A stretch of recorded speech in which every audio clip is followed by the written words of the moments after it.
사랑하는 성도님들, 이 시간 저는 우리 성도님들과 함께 예수께서 그 뜨거운 피를 흘리셨던 그 십자가 그 현장으로 먼저 가서 설교를 시작하고자 합니다.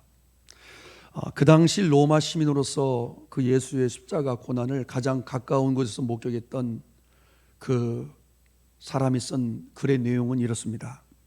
예수님은 머리로 150번이나 주먹으로 크게 맞았고 180번이나 발길질을 당했으며, 그리고 양쪽 어깨는 80번이나 채찍으로 심하게 맞았고 많은 사람들로부터 침세례를 받았다고 언급하고 있습니다. 머리는 가시관을 씌움으로 말미암아 피투성이었으며 양쪽 두 눈에 그 눈꺼풀은 찢겨지고 부풀어 올라 도무지 앞을 보지 못하였으며, 입술과 아랫입술도 여러 곳이 터지고 부어올라서 정말 입술의 형체가 완전히 함몰된 그런 상태이셨다고 합니다.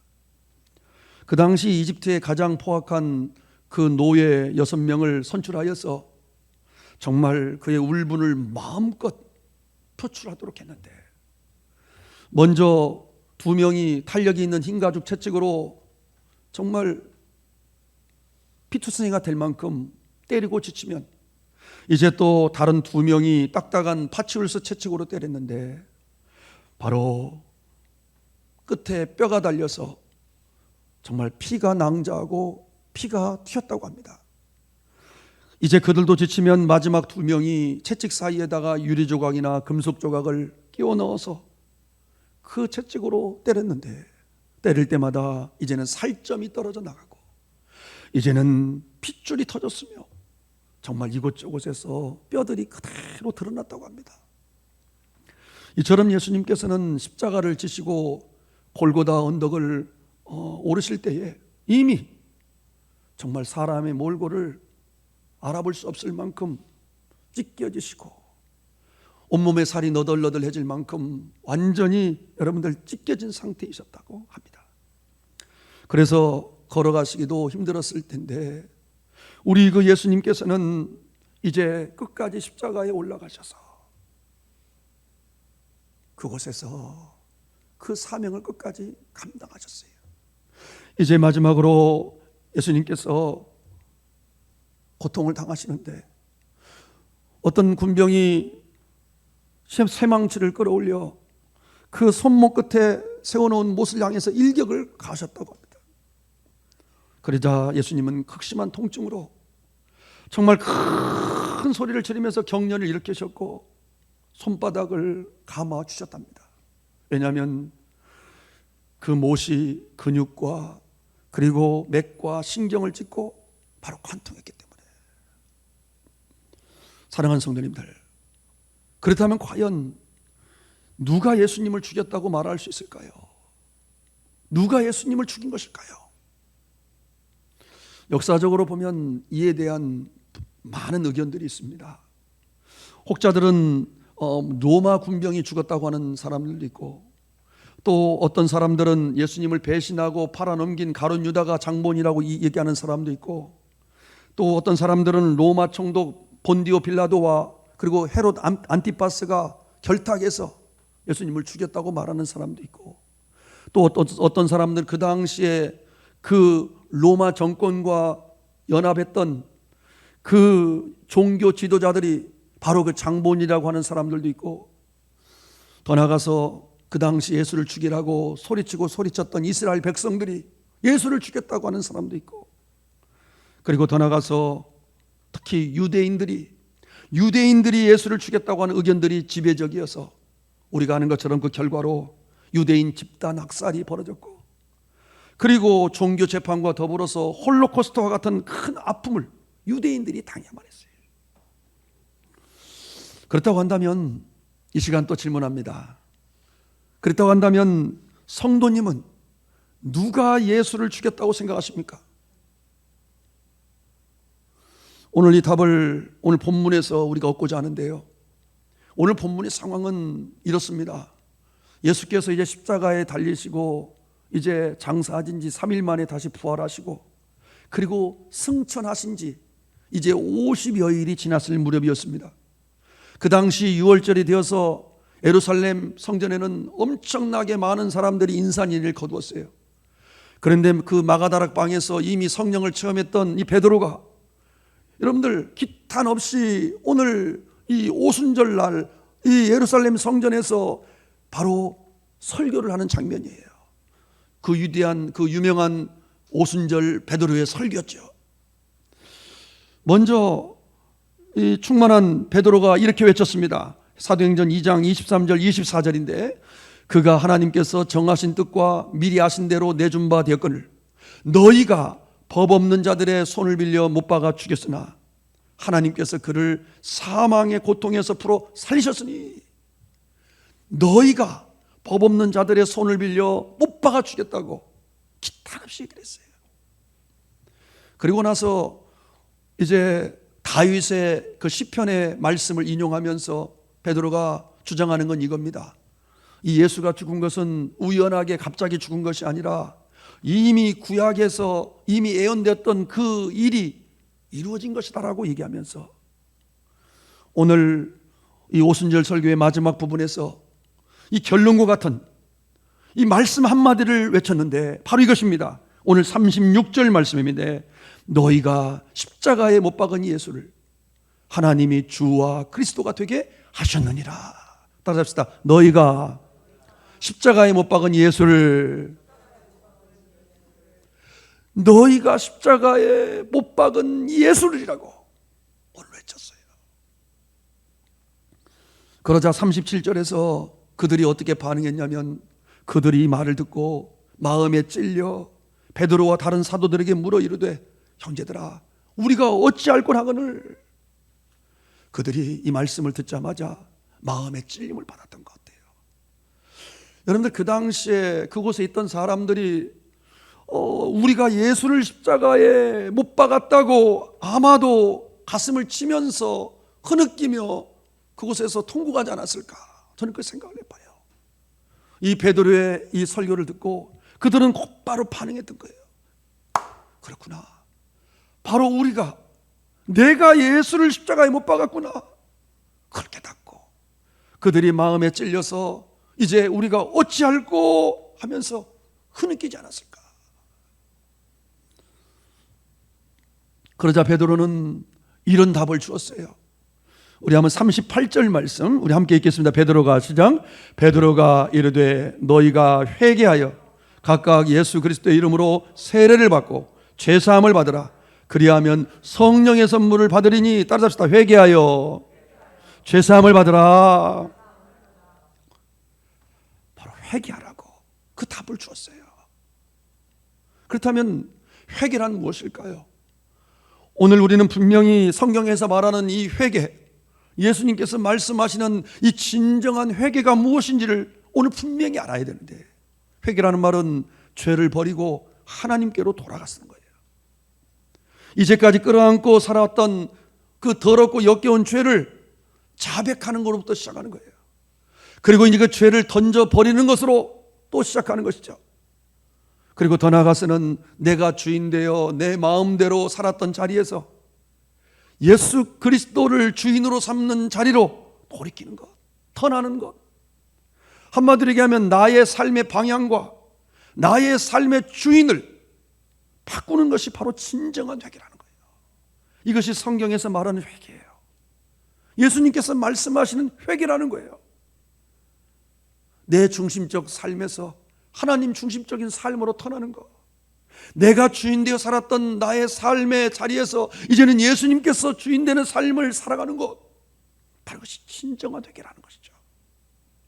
단지 눈물을 좀 찔끔 흘리고 우리 죄를 자백하는 수준의 그것은 회개의 시작일 뿐이에요.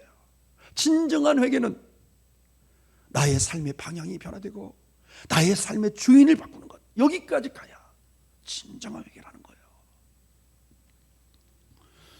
그래서 실제로 여러분들 기독교 그 역사를 보게 되면 정말 오늘 이 베드로의 설교를 듣고 그곳에서 마음에 찔려서 정말 회개한 자들이 3,000명이 되었다고 오늘 41절에 언급되어져 있고, 바로 이 회개한 자들, 마음에 찔려서 내가 예수를 죽였구나, 내가 예수를 죽였구나 라고 하면서 진정으로 회개한 자들이, 즉 삶의 방향이 변화되고 삶의 주인이 바뀐 그들이 성령 충만하여져서 성령을 받고 그들이 초대의 교회를 세웠어요.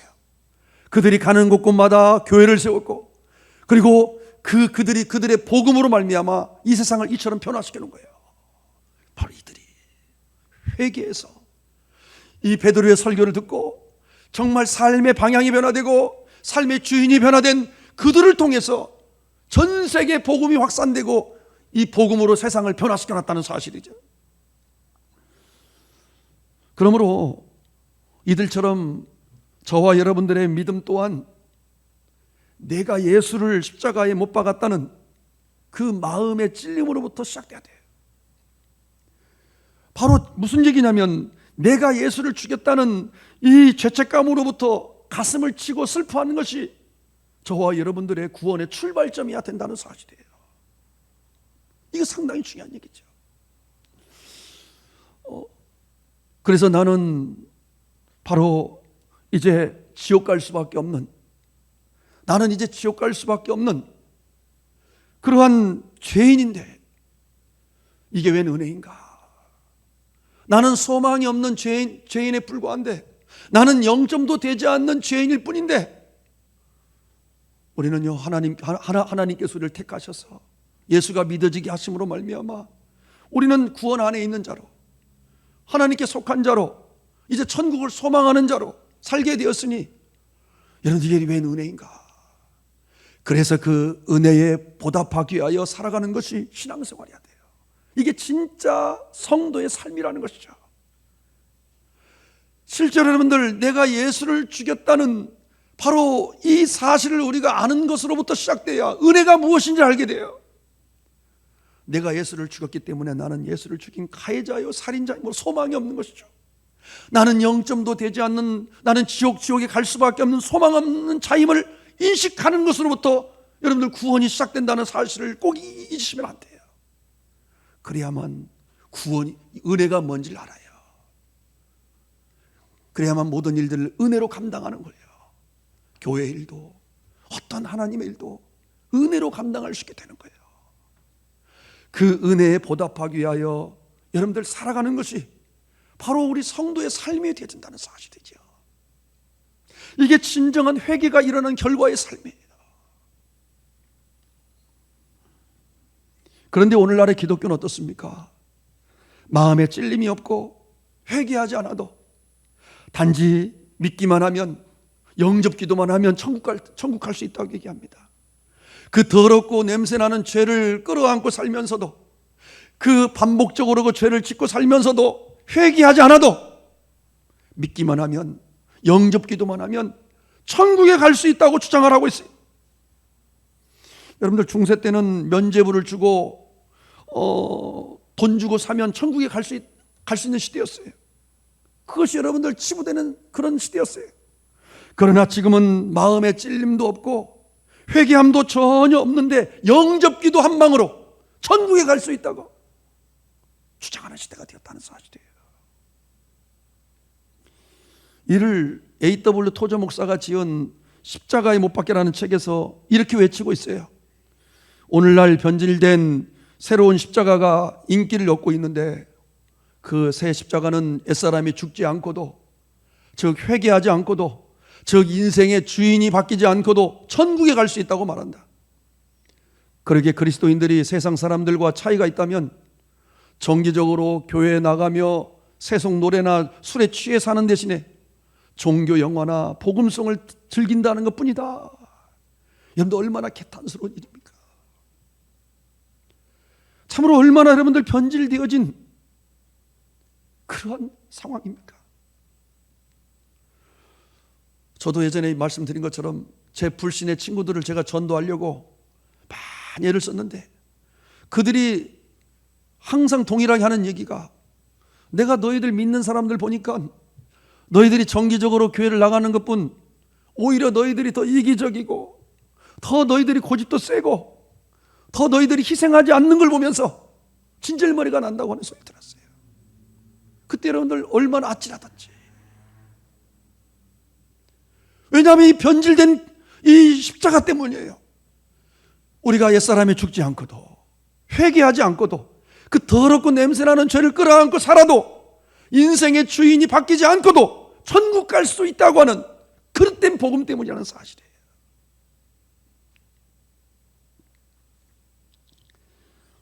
그렇다면 우리가 왜 회개를 해야 될까요? 이에 대한 답을 요셉 얼라이언스가 쓴 돌이켜 회개라는 책에 명확하게 되어 있어요.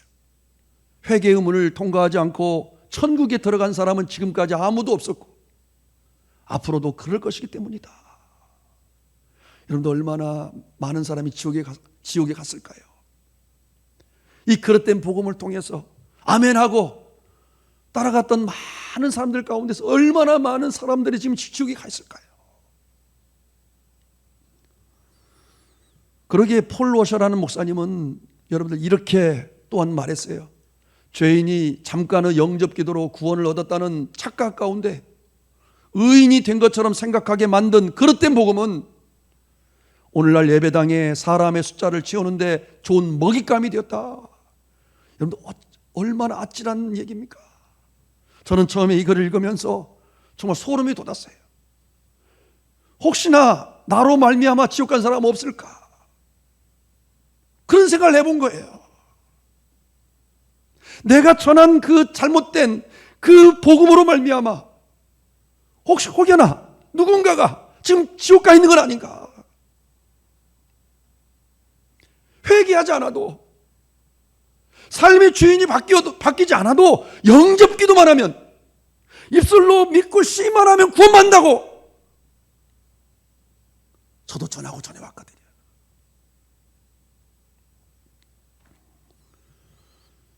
그런데 이미 이런 안타까운 이러한 모습을 이미 예견하고 정말 심한 우려를 표했던 믿음의 선배가 있었어요.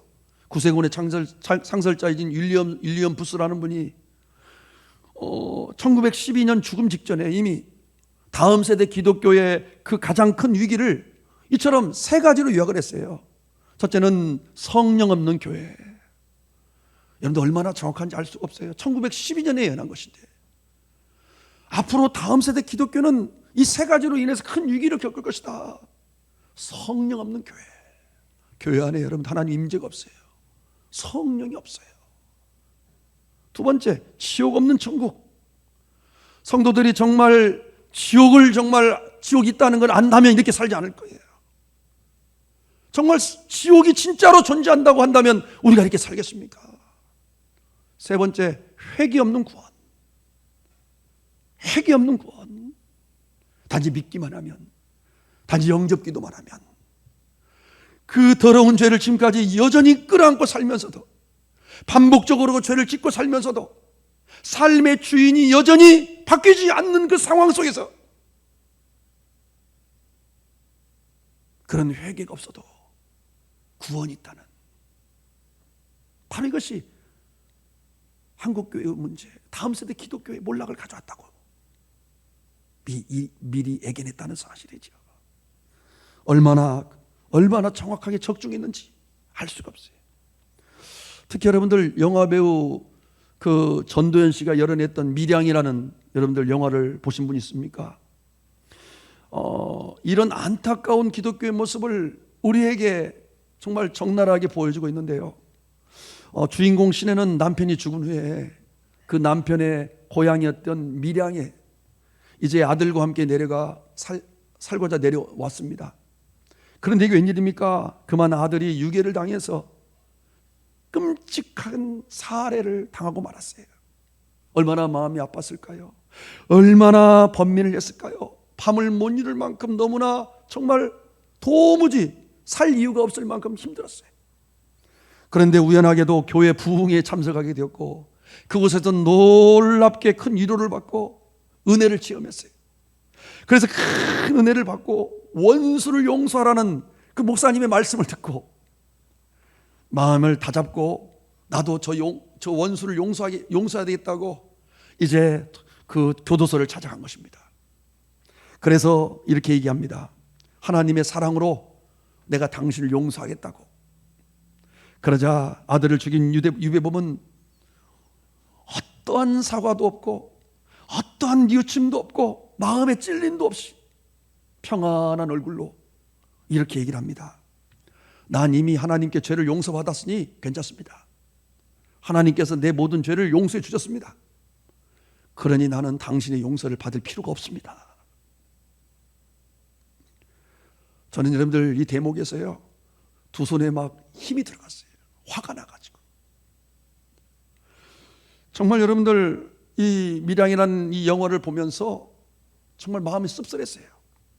꼭 기독교를 꼭 비웃는 것처럼 보였기 때문에 너무나 마음이 아프면서도 씁쓸했어요. 그러나 이 영화를 보면서 다시 한번 정말 우리의 구원과 믿음과 회개에 대해서 다시 한번 살펴볼 수 있는 기회가 되었어요. 하나님 앞에 정말 언제 한 번이라도 정말 절실히 회개한 적이 없고, 그리고 정말 계속적으로 더럽고 냄새나는 죄를 끌어안고 살아도 정말 믿기만 하면, 영접 기도만 하면 천국에 가는 건 따놓은 당상이니까 그저 내 마음대로 내 열심대로 그냥 열심으로 살기만 하면, 아니 그것을 예수가 내 대신 죽었다더라 하는 그것에 대한 지적 동의를 하고, 그리고 영접 기도만으로 정말 자기 죄가 용서함을 받는다는, 바로 그 기독교가 이런 문제를 양상해내지 않았나 하는 그 씁쓸함 때문이었어요.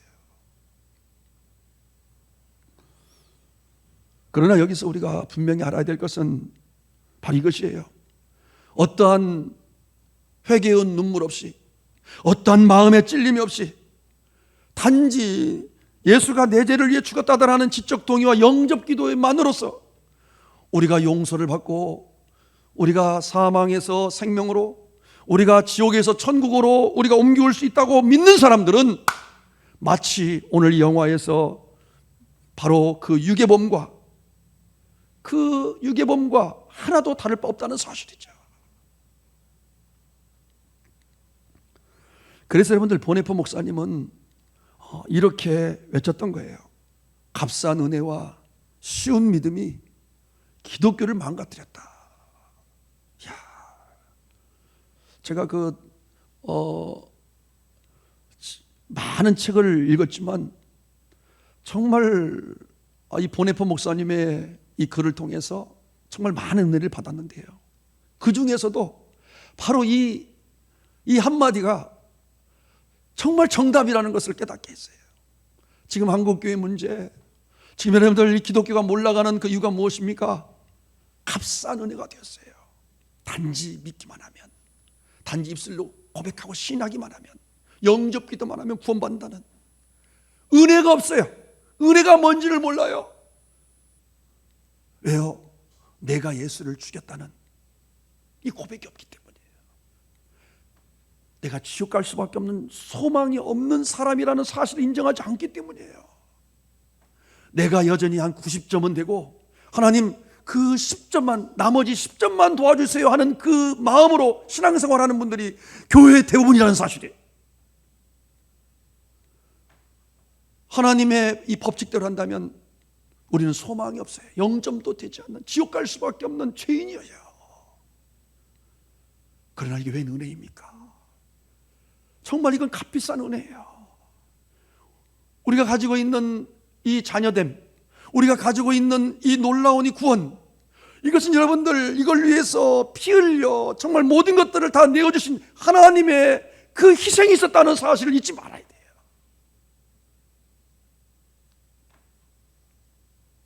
값싼 은혜로 말미암은 것이기 때문에 쉬운 믿음을 추구하는 거예요. 단지 그냥 내 종교적인 열심으로 조금만 십자가가 있으면 견딜 수 없어 하고, 내가 좀 희생할 거 있으면 이리저리 빠지고, 조금만 더 자기를 부인하라고 하면 부인하기를 싫어하고, 십자가의 길을 걷지 않는, 예수를 따라가지 않는 그러한 성도들이 너무나 많다는 거죠. 쉬운 믿음. 사랑하는 성도님들, 성경을 보면은요, 하나님께서 가장 먼저 세운 법칙이 한 가지 있어요. 그게 뭐냐면 바로 죄의 결과는 사망이라는 거예요. 죄의 결과는 지옥이라는 거예요. 왜냐고 묻지 마세요. 하나님께서 세우신 법칙이라니까요. 그렇다고 한다면 저를 포함해서 우리들은 지금 어떤 상황이에요? 저와 여러분들 안에는 첫사람 아담으로부터 우리가 내려받은 원죄를 가지고 있어요. 오리지널 신. 우리 안에는 다 원죄가 있어요. 그건 내 잘못이 아니에요. 첫사람 아담으로부터 내려온 원죄.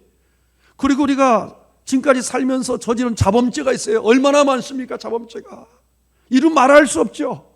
우리는 원죄와 자범죄를 가지고 있는 죄인이에요. 그래서 하나님 법칙이 하면 마땅히 죽어야 돼요. 마땅히 지옥 가야 돼요. 그런데 오늘 저와 여러분들이 오늘도 살아있잖아요. 어떻게 살아있게 된 걸까요? 그것은 하나님의 두 번째 법칙이 바로 존재하기 때문이에요. 이 두 번째 법칙은 뭐냐면 내가 죄를 지었을 때에 이 죄 문제를 해결하는 그 법칙인데요. 바로 다른 누군가가 피를 흘리고 대신 죽으면 돼요. 그러면 내 죄가 그 사람에게 전가가 되어서 나는 죄사함을 받는 거예요. 하나님이 그 법칙을 두 번째 법칙으로 정하셨기 때문에 우리가 오늘 살고 있다는 사실이죠. 바로 우리 레위기 17장 11절을 보게 되면 이렇게 나와 있어요. 육체의 생명은 피에 있습니다. 내가 이 피를 너희에게 주어 단에 뿌려 너희의 생명을 위하여 속하게 하였나니 생명이 피에 있으므로 따라잡시다. 피가 죄를 속하느니라. 그래서 그처럼 여러분들 구약에 보게 되면 정말 이스라엘 백성들이 그 제사를 드릴 때마다 대신 누가 죽어갔어요? 짐승들이. 수천 수만 마리의 그 숫소와 염소와 그 양들이 대신 피를 흘리고 죽어갔어요. 그들이 피를 흘릴 때마다 이스라엘 백성들의 죄가 그 짐승들에게 전가됨으로 용서함을 받고 제사를 드릴 수 있었다는 사실이에요. 더 나아가 히브리서 9장 22절을 보게 되면 이렇게 외칩니다. 율법을 쫓아 거의 모든 물건이 피로써 정결케 되나니 피 흘림이 없은즉 사함이 없느니라. 다시 합시다. 피 흘림이 없은즉 사함이 없느니라. 피 흘림이 없으면 사함이 없다고 말씀하고 있어요. 그래서 그처럼 구약에서 그처럼 수많은 짐승들이 죄인된 인간들 대신에 그처럼 피를 흘려야만 됐다는 사실이에요. 그런데 이제 그 죄가 인간들의 죄가 너무나 커진 거예요. 도무지 짐승의 이 피로만은 감당할 수 없기 때문에 이제는 하나님께서 인간의 옷을 입고 예수라는 모습으로 이 땅에 내려오셔서 하나님께서 친히 피를 흘리신 사건이 십자가 사건이에요. 하나님께서.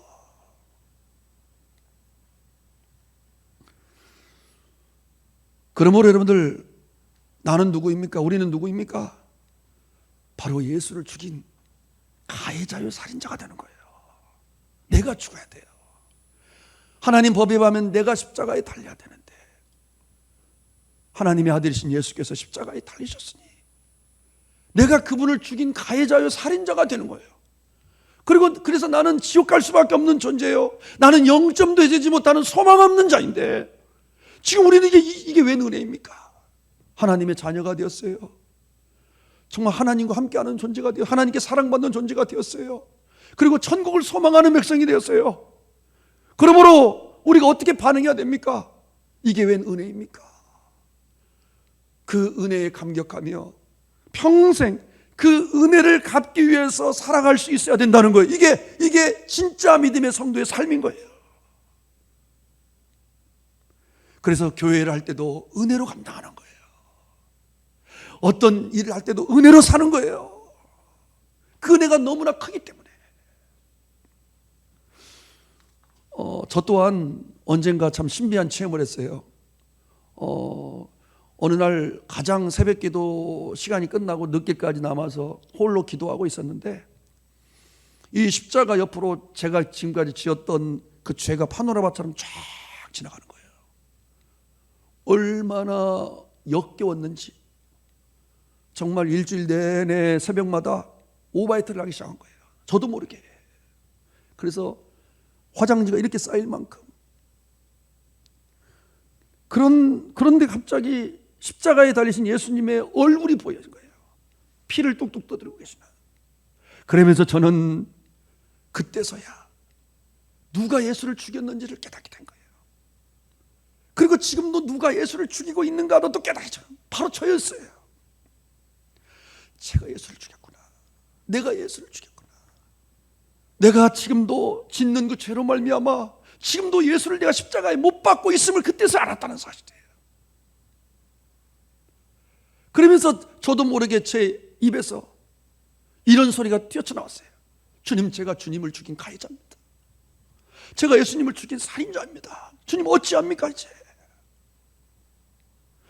그러면서 여러분들 제가 깨어지기 시작했는데, 그때까지만 해도 저는 한 90점은 되는 그러한 여러분들 성도로 생각했어요. 제가 아무리 봐도 제가 남에게 피해 준 적 없고, 주일 예배는 꼭 드렸으면 새벽 예배까지 드리는 그런 착실한 성도였어요. 저 스스로 90점은 된다고 생각했어요. 누가 뭐라고 해도. 그래서 하나님께 나아갈 때마다 남은 10점, 그 10점을 달라고, 그 10점을 달라고 하나님께 외치고 있었던 제 자신이었어요. 그런데 그 십자가 밑에서 그게 무너진 거예요.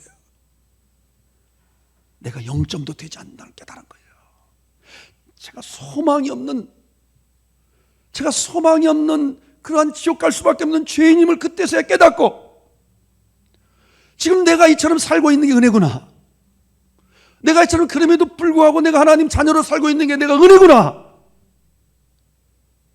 그래서 여러분들 정말 예수님을 사랑할 수밖에 없었어요. 왜냐하면 그 예수님이 나를 위하여, 그런 예수님이 나를 대신하여, 나를 위하여 대신 죽으셨다는 그 사실이 또한 깨달아지면서 그 예수님을 사랑할 수밖에 없었고, 그 예수님을 신뢰할 수밖에 없었고, 그러면서 여러분들 그때서야 비로소 예수님을 내 삶의 주인으로, 그때서야 예수님을 내 삶의 주인으로 내가 받아들일 수 있다는 사실이에요. 예수님을 여러분들 주인으로 모신다는 거 어렵습니다. 내가 주인으로 살아왔는데 어떻게 예수님을 내 삶의 주인으로, 입술로는 가능한데 이게 참으로 어려웠어요. 여전히 저는 제가 주인이었어요. 그래서 왜냐하면 제가 90점 정도는 된다고 생각했기 때문에 나머지 10점을 도와주는 예수님이었어요. 그러나 그게 바뀐 것이죠. 이 십자가를 통해서 내가 0점도 되지 않는 소망 없는, 예수를 죽인 가해자이므로 내가 0점도 되지 않는 소망 없는 자임을 깨닫고, 이제는 은혜가 뭔지를 깨닫게 된 거예요. 그러다 보니까 여러분들 예수님을 위해서 다 할 수 있을 것 같아요. 그래서 그때 제가 깨달은 게 뭐냐, 그래서 초대교회 성도들이 그처럼 믿음 때문에 순교까지 하고 저처럼 옥에 들어가서도 굴하지 않고 그랬던 거구나. 초대 성도들은 그걸 깨달았던 거예요.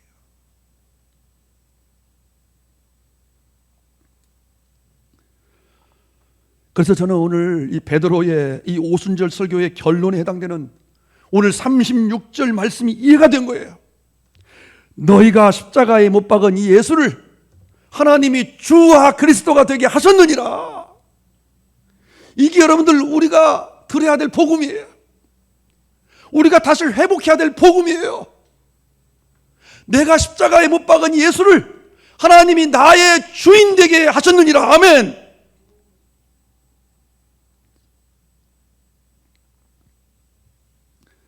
이 시간 아직도 믿어지지 않는 분 계십니까? 아직도 여러분들 이 사실이 믿어지지 않는 분 계시다면 이사야서 53장 5절 말씀을 한번 기억하시길 바랍니다. 함께 읽겠습니다. 그가 찔림은, 시작. 그가 찔림은 우리의 허물 때문이요 그가 상함은 우리의 죄악 때문이라. 그가 징계를 받음으로 우리가 평화를 누리고 그가 채찍에 맞음으로 우리는 나음을 받았도다. 53장, 이사야서 53장 5절 말씀 띄워주세요.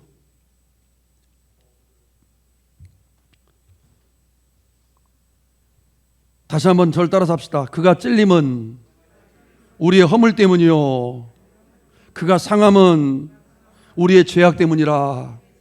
그가 징계를 받음으로 우리가 평안을 누리고 그가 채찍에 맞음으로 우리는 나음을 받았도다. 사랑하는 성도님들, 그런데 우리가 여기서 한 가지 더 알아야 될 중요한 한 가지가 더 있어요.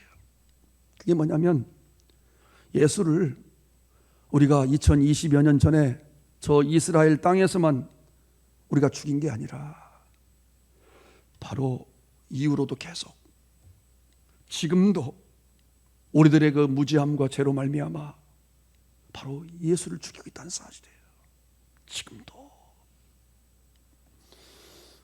특별히 저는 이번 설교를 준비하면서 성령께서 이런 마음을 주셨어요. 바로 지금 이 시대를 살아가는 종교와 종교인들이 가장 많이 예수를 죽이고 있다. 누가 죽이고 있다고요? 바로 그 예수를 믿는다고 하는 그 종교와 종교인들이. 여러분들, 불신자들이 예수님을 십자가에 못 박고 있는 것이 아니라 예수님 당시에도 그 종교인들이 그랬던 것처럼 지금도 바로 그 종교와 종교인들이 예수님을 못 박고 있다는 사실이에요. 더럽고 냄새난 죄를 끌어안고 살면서도 회개하지 않는, 여전히 삶의 주인이 바뀌지 않는 그러한 종교인들, 정말 예수를 따라가지 않은 채 종교적인 바벨 탈만을 쌓고 있는 그 종교인들에 의해서 지금도 그리하다는 사실이죠. 그러므로 분명 여러분, 예수님께서 다시 이 땅에 오실 때에 가장 먼저 질책하고 없애고자 하는 게 무엇일까요? 바로 그것은요, 종교와 종교인들이 아닐까. 예수님께서 가장 많이 질책하고 없애고자 하는 게 뭘까요? 생명력 없는 그 종교, 겉무늬만 남아있는 그 종교, 예수를 따라가지 않는 그 종교, 바로 그 종교와 종교인들이라는 사실이죠.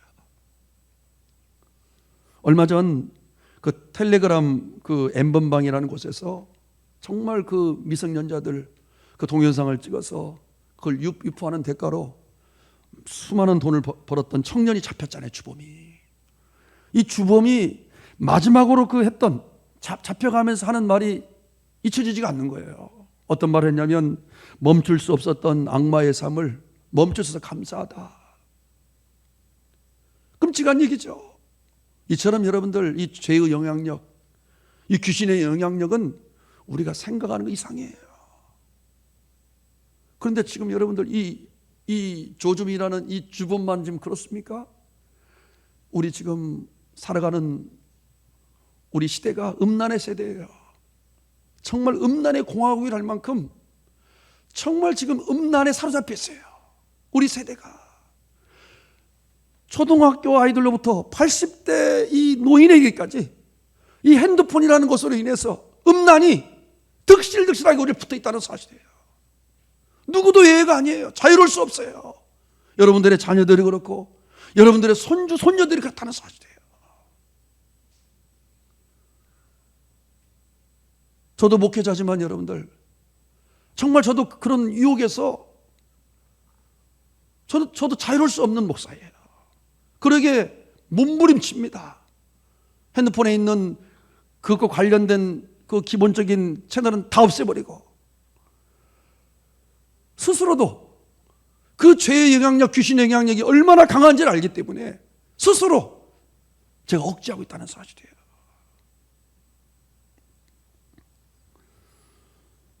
그렇다고 한다면 어떻게 우리가 이런 죄의 영향력, 귀신의 영향력을 우리가 조금이나마 멈출 수 있을까요? 그것은 여러분들, 방법은 한 가지밖에 없어요. 십자가.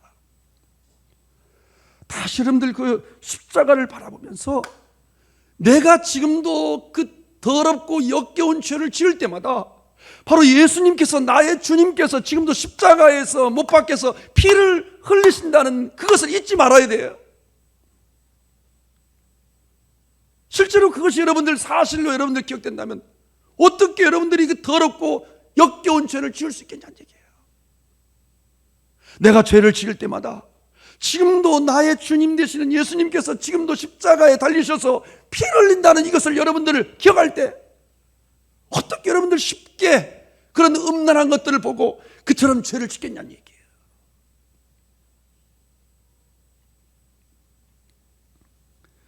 마지막으로 그럼에도 불구하고 아직도 누가 예수를 죽였고 누가 예수를 죽이고 있는지를 아직도 알지 못하는 분이 계시다면요, 오늘 마지막 그분들을 위해서 제가 애와 한편, 이 실화인데 이 이야기를 들려드리고 오늘 설교를 마치고자 합니다. 1950년 6월 25일 6.25 전쟁 때였어요. 영하 20도가 넘는 추운 날씨에 한 아낙네가 그 갓 태어난 아이를 품에 안고 다리를 건너가고 있었어요. 그런데 갑작스럽게 대포 소리, 총소리가 울리는 바람에 급히 다리 밑으로 피신을 한 거예요. 그런데 1시간, 2시간이 돼도 계속 밤새껏 총소리가 그치지 않는 거예요. 그래서 어쩔 수 없이 다리 밑에서 있을 수밖에 없었는데 영하 20도입니다. 날씨가 추워서 아이가 막 우는 거예요. 먹을 것도 없어요. 그래서 이제 젖도 잘 나오지 않고 추워서, 그래서 엄마의 이 손가락을 이제 입술로 물어 뜯어서 피를 계속 먹기 시작한 것이죠. 그래도 추워서 이제 아이가 우는 거예요. 그러자 엄마가 옷을 한 올 한 올 다 벗기 시작했어요. 그래서 거의 이제 알몸이 될 만큼 아이를 감싸고 푹 웅크리고 그곳에 견뎠던 거예요.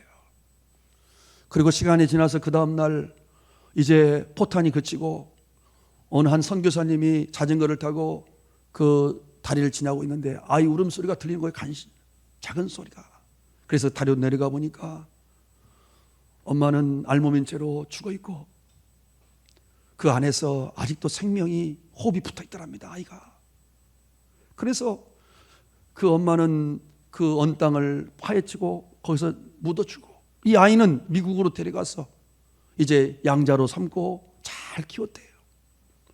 그래서 이제 청년이 되어서 한국에 데려와서 어디로 데려간 거예요? 어디로 데려갔을까요? 엄마의 무덤 앞으로. 그래서 그때서야 이 얘기를 했어요. 너가 어떻게 살게 됐는가를 그때 알았던 거예요. 그때서야 엄마가 왜 죽게 됐는지 그때서야 알게 된 거죠. 그 전까지는 알지 못했어요. 그때서야 이제 들었던 거예요. 그 얘기를 듣고 이 아들은요, 그 자리에서 그 무덤 앞에서 무릎을 꿇고 펑 웁니다. 그러더니 갑자기 일어나서 그 무덤에 있던 수북이 쌓인 눈을 다 손으로 치우고 그 다음에 자신의 옷을 벗는 거예요. 자신이 입고 있던 옷을 한 올, 두 올 벗더니 그 무덤 위에 다 까는 거예요. 깔면서 이렇게 얘기합니다. 엄마, 제가 엄마를 죽였네요. 제가 엄마를 죽였네요. 엄마 얼마나 추우셨어요. 엄마 얼마나 고통스러우셨어요. 그러더니 결국 마지막에 이런 말을 합니다. 엄마, 앞으로 엄마의 희생이 부끄럽지 않은 희생이 될 수 있도록 부끄럽지 않는 사람으로 살아갈게요.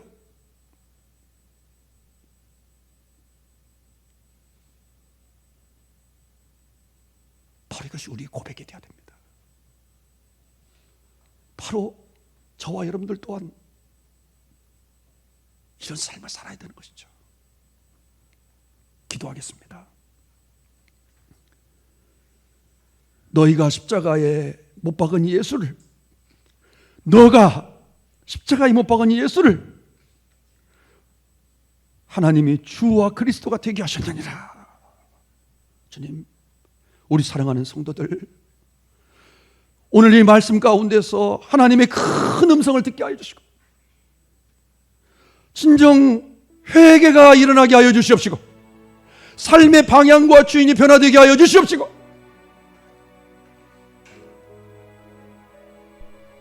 정말 그 아들처럼 엄마 앞으로 내가 부끄럽지 않는, 내가 엄마의 희생이 부끄럽지 않는, 내가 예수님의 희생이 부끄럽지 않도록 내가 부끄럽지 않는 사람으로 살아가기를 소원할 수 있는 우리 모든 성도들 다 되게 하여 주옵소서. 예수님 이름 받들어 기도드리옵나이다. 아멘. 우리 다 함께 일어나겠습니다. 오늘 말씀에 반응하면서 우리 십자가 고통당하신, 그래서 이제 나의 주님이 되시는 우리 주님을 찬양하겠습니다.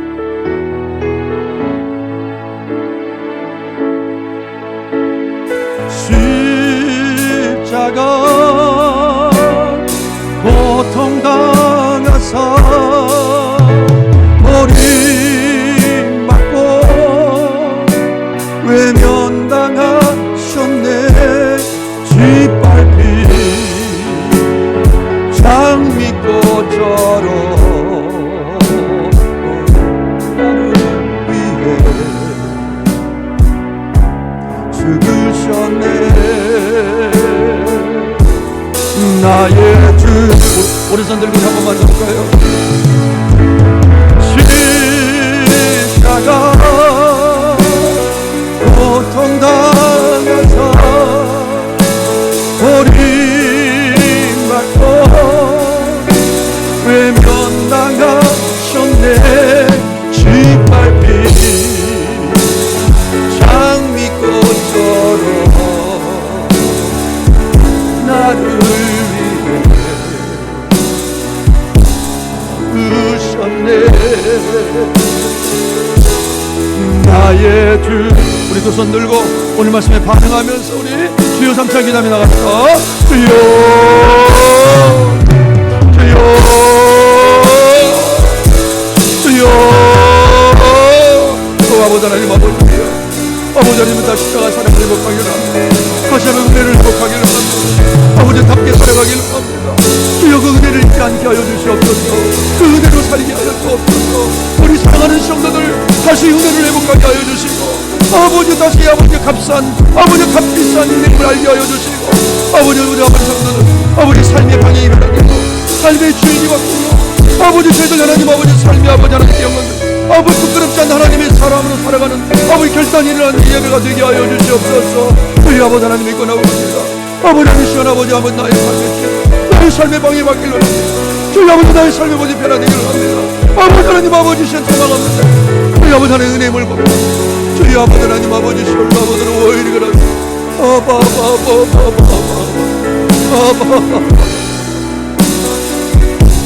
아버지 십자가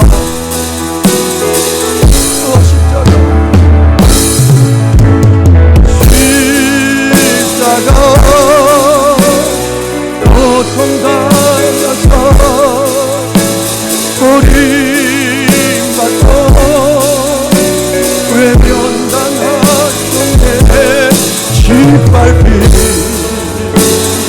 장미꽃처럼 나를 위해 주셨네. 나의 주.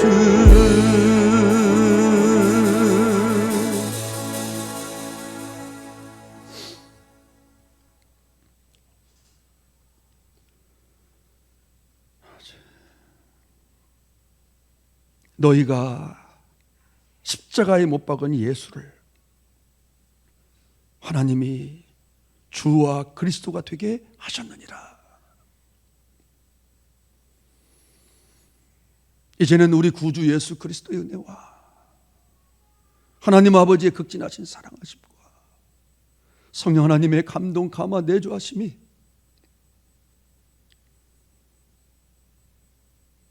오늘 말씀에 반응하여 이제 십자가 사랑을 다시 회복하고 하나님의 은혜를 다시 회복하며 이제는 그 예수님의 희생이 부끄럽지 않는 희생이 될 수 있도록 부끄럽지 않은 성도가 되기를 소원하며 세상으로 파송받는 우리 사랑하는 성도들 한 분 한 분 머리머리와 저들의 가정과 일터 위에 그리고 우리 사랑하는 모든 우리 자녀들 자손들 머리머리 위에 이 나라와 이 민족 위에 우리 선교사님들 현장 위에 세기를 여는 교회 위에 지금부터 영원까지 함께 하옵시기를 간절히 축원하옵나이다. 아멘, 아멘, 아멘, 아멘, 아멘, 아멘, 아멘.